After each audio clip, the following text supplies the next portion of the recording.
अस्सलाम वालेकुम फ्रेंड्स। आज हम स्टार्ट करेंगे novel a passage to India और इसको लिखा है ई.एम. फॉस्टर ने।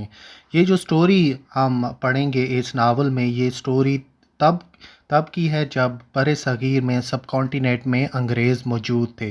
तो स्टोरी जो है ये शुरू होती है चंद्रापुर सिटी में। ये बड़ी ही एक अंडर डेवलप सिटी है। इसमें अभी तक कोई भी तरक्याती काम नहीं हुआ और ये सिटी मशहूर है सिर्फ़ अपनी माराबर केव्स की वजह से। माराबर की जो गारें हैं वो बहुत ही मशहूर हैं इस शहर की। इसके अलावा इस शहर के अंदर कोई भी ऐसी चीज़ मौजूद नहीं है जो देखने के काबिल हो। हमें ये पता चलता है कि डॉक्टर अज़ीज़, हमीदुल्लाह और महमूद अली, नावल स्टार्ट होता है और ये तीनों डिस्कशन में लगे होते हैं कि क्या इंडियंस जो हैं वो अंग्रेज़ों के दोस्त बन सकते हैं। क्या ये इंडियंस जो हैं जो कि मुसलमान, सिख और हिंदू, क्या ये दोस्त बन सकते हैं अंग्रेज़ों के। तो डॉक्टर अज़ीज़ और महमूद अली कहते हैं नहीं, ये दोस्त नहीं बन सकते। लेकिन हमीदुल्लाह जो है वो, इनके नज़रियात और होते हैं। ये हमीदुल्लाह कहते हैं कि हाँ, ये दोस्त बन सकते हैं, लेकिन इनका दोस्त बनने के लिए आपको इंग्लैंड में ही रहना होगा। यानी अगर आपने इनका दोस्त बनना है तो आपको इंग्लैंड में रहना होगा। इंडिया में ये बिल्कुल भी हमारे दोस्त नहीं बन सकते। तो हमें डॉक्टर अज़ीज़ के बारे में पता चलता है कि इनकी जो वाइफ़ है वो मर चुकी है और इनके 3 बच्चे हैं।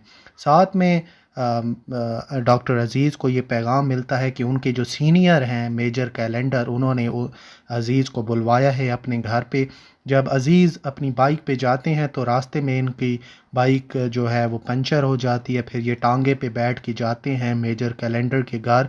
जब ये वहाँ पर पहुँचते हैं तो इनको पता चलता है कि मेजर कैलेंडर जो हैं वो घर से निकल गए हैं और जिस काम के लिए उनको बुलवाया गया था अज़ीज़ को, वो काम भी उनको नहीं पता चला, क्योंकि मेजर जो हैं वो उनके अज़ीज़ के आने से पहले ही वहाँ से जा चुके हैं। अब उनकी जो वाइफ़ है, उन्होंने अज़ीज़ का जो टांगा है वो भी ले लिया है सवारी के तौर पर और वो टांगे पे बैठ के कहीं चली गई हैं। तो अज़ीज़ अब बिल्कुल अकेला रह गया है। साथ में उसको एक मस्जिद नज़र आती है। मस्जिद के अंदर वो जाता है और मस्जिद के अंदर उसे बड़ा सुकून मिलता है। फिर अज़ीज़ ये देखता है कि उस मस्जिद के अंदर एक अंग्रेज़ औरत भी आ चुकी है, मौजूद है। तो अज़ीज़ बड़ा नाराज़ होता है कि इन्होंने बरे सग़ीर की के हर शहर के ऊपर भी कब्ज़ा कर लिया और इवन कि अब इन्होंने मस्जिद को भी नहीं छोड़ा। तो अज़ीज़ उस औरत को कहता है कि तुम यहाँ पे क्या कर रही हो? तो अज़ीज़ देखता है, अज़ीज़ असल में ये सोच रहा होता है कि इस औरत ने बेहुरमती की है मस्जिद की, ये जूतों के साथ अंदर आ गई है। लेकिन अज़ीज़ जब ये देखता है कि वो जो औरत थी जो कि मस्जिद के अंदर आई है, उसने अपने जूते उतारे हुए थे, तो फिर अज़ीज़ वहाँ पर माफ़ी मांगता है उस औरत से। हमें ये पता चलता है कि वो औरत मिसेज़ मूर है और मिसेज़ मूर का जो बेटा रॉनी है वो चंद्रापुर सिटी का मजिस्ट्रेट है। अब मिसेज़ मूर और डॉक्टर अज़ीज़ ये आपस में गुफ्तगू करते हैं और हमें ये बात पता चलती है कि दोनों के 3-3 बच्चे हैं। अज़ीज़ यहाँ पर ये भी कंप्लेन करता है कि ये जो अंग्रेज़ हैं ये बड़ा ही ज़ालिमाना सलूक कर रहे हैं इंडियंस के साथ इंडिया में। तो यहाँ पर मिसेस मूर जो है वो कहती है कि नहीं, आपकी सोच जो है ये काफ़ी गलत है, ऐसा बिल्कुल भी नहीं है। फिर वहाँ से मिसेस मूर जो है वो चली जाती हैं और क्लब में इनकी मुलाकात होती है एडेला के साथ। ये एडेला इंडिया आई है रियल इंडिया देखने के लिए कि हकीकत में रियल इंडिया किस तरह का है। यहाँ पर हमें ये भी जानना होगा कि ये जो एडेला है ये मिसेस मूर का जो बेटा है रॉनी, उसकी मंगेतर है और इन दोनों की बहुत जल्द शादी होने वाली है। मिस्टर टर्टन जो आते हैं अब इस स्टोरी में, मिस्टर टर्टन जो हैं वो मिसेस मूर के सामने रॉनी की काफ़ी तारीफ़ करते हैं कि रॉनी ने बड़ा अच्छा निज़ाम संभाला हुआ है इस शहर का। साथ में हमारी मुलाकात सैरल फील्डिंग के साथ भी होती है। ये एक गवर्नमेंट कॉलेज के प्रिंसिपल हैं और इनको तालीम के शोबे के साथ इनका ताल्लुक़ है। इनकी 40 साल उम्र है और अपने आप को इन्होंने डेडिकेट किया हुआ है एजुकेशन की तरफ। अब मिस्टर टर्टन जो हैं एक ब्रिज पार्टी अरेंज कराते हैं इस मकसद के साथ कि जो एडेला का ख्वाब है कि मैं रियल इंडिया देखूं, तो वो रियल इंडिया दिखाने की नीयत से एक ब्रिज पार्टी अरेंज करते हैं। लेकिन जब ब्रिज पार्टी होती है तो वहाँ पर ये देखते हैं कि ये जो राजा महाराजा और इनकी रानियाँ आ जाती हैं और बड़े ही चमकीले से एक बड़े ही शाइनिंग किस्म के कपड़े पहन के ये सारे आ जाते हैं और वहाँ पर जो अंग्रेज़ खड़े होते हैं वो इनका काफ़ी मजाक उड़ाते हैं, इन सारे राजा महाराजाओं और इनकी रानियों का, कि ये देखो ये हमें कॉपी कर रहे हैं। और अडेला यहाँ पर काफ़ी अफसरदा भी होती है कि ये कौन सा रियल इंडिया है। इडेला काफ़ी नाराज़ होती है कि मैं तो रियल इंडिया देखने की ख्वाहिश थी, लेकिन यहाँ पर भी जो राजा हैं महाराजा हैं उन्होंने यूरोपियन लोगों की तरह कपड़े पहने हुए हैं, तो वो काफ़ी नाखुश होती है। तो तब जो फील्डिंग हैं जो कि प्रिंसिपल हैं गवर्नमेंट कॉलेज के, वो इनवाइट करते हैं टी पार्टी के लिए मिसेस मूर को और एडेला को। तो जब यहाँ पर हमें ये बात भी पता चलती है कि अज़ीज़ को भी ब्रिज पार्टी में बुलवाया गया था, लेकिन वो ब्रिज पार्टी में इसलिए नहीं आया क्योंकि उसी दिन उसकी बीवी की डेथ एनिवर्सरी थी। फील्डिंग जो है अब डॉक्टर अज़ीज़ को बुलवा लेता है टी पार्टी पर, और हमें यहाँ पर ये पता चलता है कि अज़ीज़ भी जाता है सैरल फील्डिंग के घर चाय पीने के लिए। अज़ीज़ मिसेस मूर को फ़ौरन ही रिकग्नाइज़ कर लेता है और फिर उसकी मुलाकात होती है एडेला के साथ। एडेला काफ़ी खुश होती है अज़ीज़ के साथ मुलाकात करने पर, और अज़ीज़ जो है फिर दोनों औरतों को इनवाइट करता है कि आप मेरे घर आइए, लेकिन दोनों औरतें फ़ौरन ही तैयार हो जाती हैं। लेकिन अज़ीज़ की असल में नीयत ये थी कि मैं बस इनको इनविटेशन दूंगा और वो आगे से रिजेक्ट कर देंगी, लेकिन दोनों औरतें जो थीं मिसेस मूर और अडेला वो फ़ौरन ही तैयार हो जाती हैं अज़ीज़ के घर जाने के लिए। अज़ीज़ काफ़ी अनकंफर्टेबल सा भी फ़ील करता है कि मैं इनको अपने घर अब किस तरह लेके जाऊं।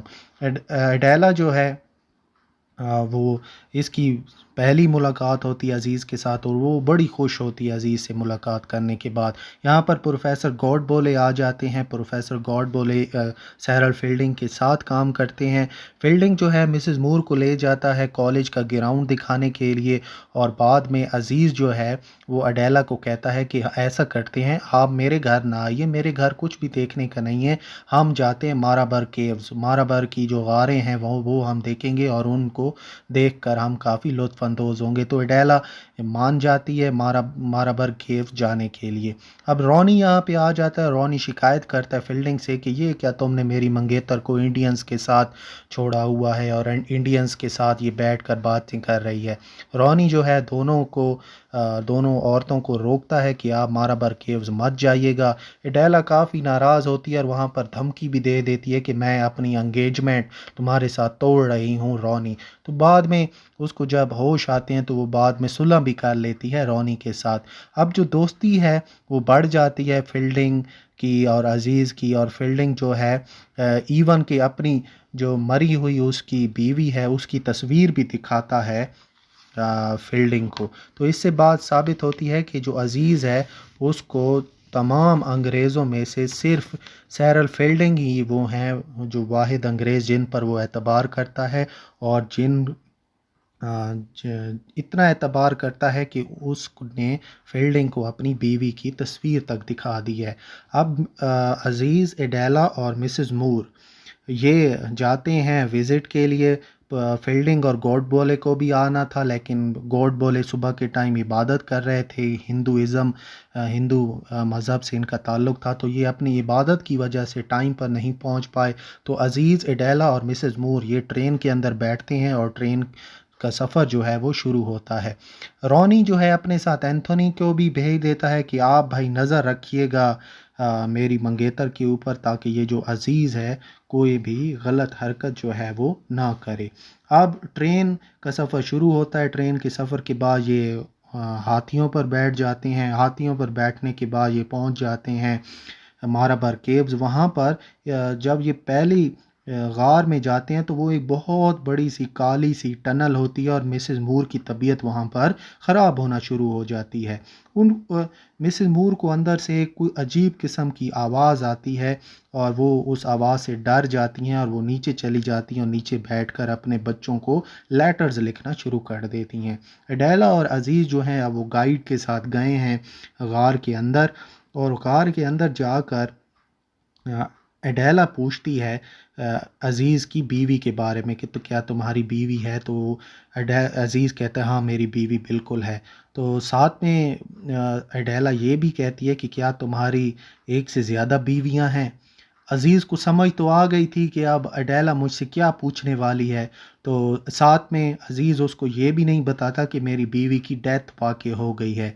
तो यही वो सवाल था जिस पर अज़ीज़ जो है वो काफ़ी अनकंफर्टेबल सा फ़ील करता है और वो गार से बाहर आ जाता है सिगरेट पीने के लिए।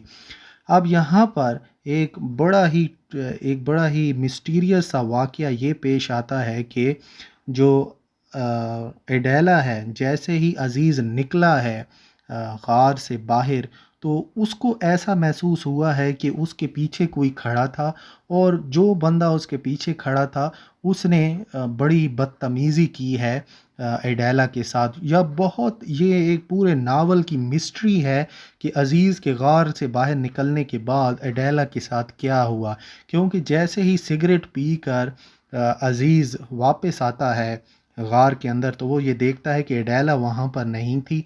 वो एडेला की टूटी हुए चश्मे वहाँ पर मौजूद थे और एडेला भागती हुई गारों वो उस पहाड़ से नीचे जा रही थी, उस जगह पर जहाँ पर मिसेस मूर खड़ी थी।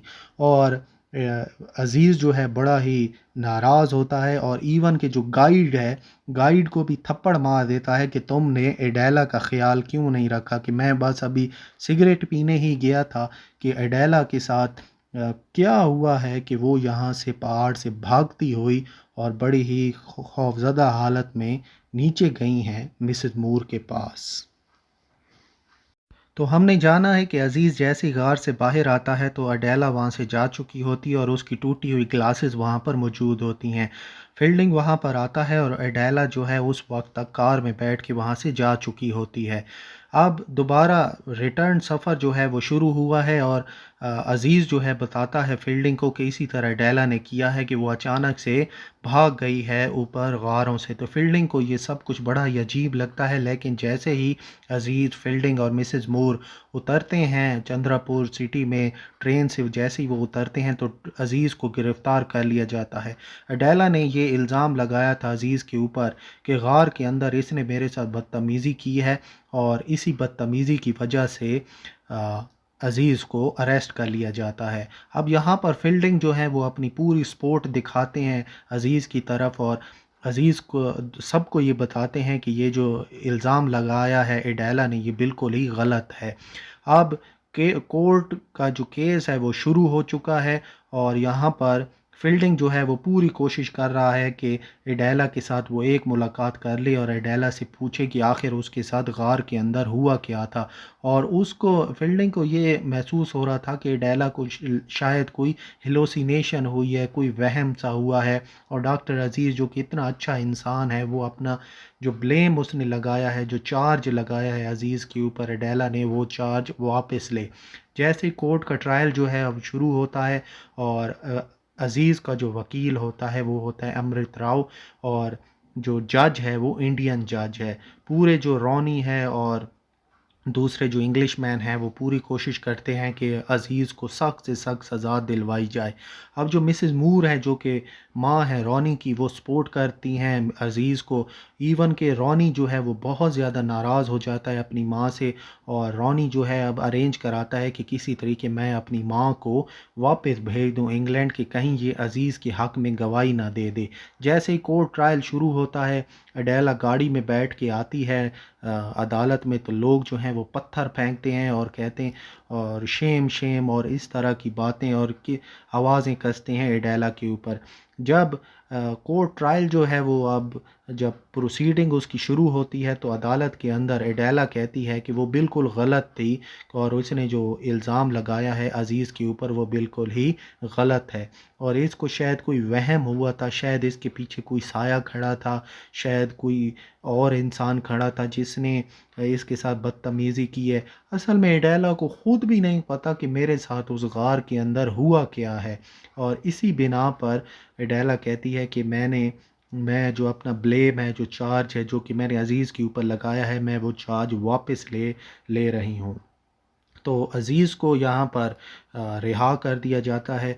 अज़ीज़ जो है बड़ा नाराज़ भी होता है इस वजह से कि मैं जब सबको कह रहा था कि मैंने कुछ नहीं किया, मैं बेकसूर हूँ, तो मेरी बात नहीं मानते थे, और अब एडेला ने जैसे ही कहा है कि मैं गलत थी, अज़ीज़ बेगुनाह है, तो तुम लोगों ने उसकी बात मान ली है। तो अज़ीज़ काफ़ी नाराज़ होता है। साथ में जो वकील होता है एडेला का, वो जज साहब को ये भी कहता है कि एडेला की तबीयत बहुत ख़राब है, इसको नहीं पता कि ये क्या कह रही है, यहाँ पर जो कोर्ट प्रोसीडिंग है इसको रोक दें।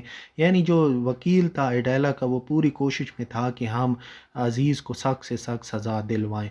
अब जो अंग्रेज़ हैं, वो जितने भी उस कोर्ट के अंदर खड़े थे, वो सारे गुस्से में आ जाते हैं, और सारे जो हैं एक एक करके सब एडेला को वहीं पर छोड़ के चले जाते हैं। जब वो आई थी तो बहुत सारे अंग्रेज़ लेकर आए थे इस उम्मीद के साथ कि आज हम डॉक्टर अज़ीज़ को सख्त सज़ा दिलवाएंगे, लेकिन जैसे ही उसने एडेला ने अपना ब्लेम हटाया है, तो सब अंग्रेज़ एडेला को छोड़ के अब चले गए हैं।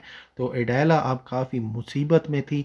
यहाँ पर जो फील्डिंग है, जो कि उस गवर्नमेंट कॉलेज के प्रिंसिपल हैं, वो अब सामने आते हैं, और वो एडेला को वहाँ से रेस्क्यू करके अपने कॉलेज ले जाते हैं और वहीं पर रिहाइश देते हैं एडेला को। अज़ीज़ जो है वो काफ़ी नाराज़ होता है फील्डिंग पर कि उसने क्यों सपोर्ट किया है, क्यों मदद की है एडेला की। अब ख़बर आती है कि जो मिसेस मूर हैं, वो इंग्लैंड जाते हुए उनकी रास्ते में ही मौत वाक़ई हो जाती है। जो अदालत है वो 20,000 का चार्ज लगाती है एडेला के ऊपर कि इसने अदालत का वक्त ज़ाया किया है। फील्डिंग जो है वो अज़ीज़ को कहता है कि वो माफ़ कर दे एडेला को, और ये जो चार्ज है ये वापस ले ले, क्योंकि एडेला के पास इतने पैसे नहीं हैं कि वो 20,000 रुपये जमा करवाए अदालत को। रॉनी जो है वो अपनी इंगेजमेंट को तोड़ देता है एडेला के साथ। एडेला अब इंग्लैंड चली जाती है, और वहाँ पर एक अफवाह फैल जाती है कि फील्डिंग और एडेला का आपस में काफ़ी अफेयर था, और ये जो अचानक से इंग्लैंड गई है एडेला और साथ में जो फील्डिंग भी चला गया है, तो इन दोनों का आपस में ज़रूर कोई ना कोई अफेयर होगा। अज़ीज़ यही सोचता रहा कि फील्डिंग जो है वो इंग्लैंड में जाकर एडेला के साथ शादी कर लेगा। अब 2 साल गुज़रते हैं, और जो स्टोरी है वो आगे बढ़ती है, और अब स्टोरी जो है वो इंडिया की एक और सिटी माओ के अंदर रूनुमा हुई है। अज़ीज़ जो है वो डॉक्टर बना है वहाँ के राजा का। फील्डिंग जो है, फील्डिंग को भी बुलवाया गया है, और लेकिन अब इसकी शादी हो चुकी है। फील्डिंग जो है वो अब शादीशुदा इंसान है। अज़ीज़ ये सोचता है कि इसने ज़रूर इंग्लैंड के अंदर एडेला से शादी की होगी, लेकिन फील्डिंग जो है उसने स्टेला के साथ शादी की, जो कि मिसेस मूर की बेटी हैं। अब अज़ीज़ और फील्डिंग आपस में मिलते हैं, और दोनों की आपस में जब मुलाकात होती है तो दोनों काफ़ी खुश होते हैं। इतने साल के बाद मिलने पर दोनों एक दूसरे को गले लगा लेते हैं, और फिर फील्डिंग जो है वो फिर वही सवाल सामने आ जाता है कि क्या इंडियंस और ये जो ब्रिटिशर्स हैं, क्या ये आपस में दोस्त बन सकते हैं। तो अज़ीज़ कहता है कि जब अंग्रेज़ यहाँ से चले जाएंगे इंडिया से, तो हम तब दोस्त बनेंगे। असल में फील्डिंग ये सवाल कर रहा था कि क्या अज़ीज़ आप और मैं हमेशा हमेशा के लिए इसी तरह दोस्त रह सकते हैं। तो अज़ीज़ ने अब उसका जवाब दिया है कि जब अंग्रेज़ यहाँ से चले जाएंगे इंडिया से, हम तब दोस्त बनेंगे, और लेकिन जब तक आप अंग्रेज़ हम पर हुकूमत कर रहे हो, तब तक ये दुनिया, ये पहाड़, ये आसमान, ये सारे चीख चीख कर एक ही आवाज़ में कह रहे हैं कि तब तक हम दोनों की दोस्ती नहीं हो सकती। और यहीं पर ये नावल जो है वो ख़त्म हो जाता है।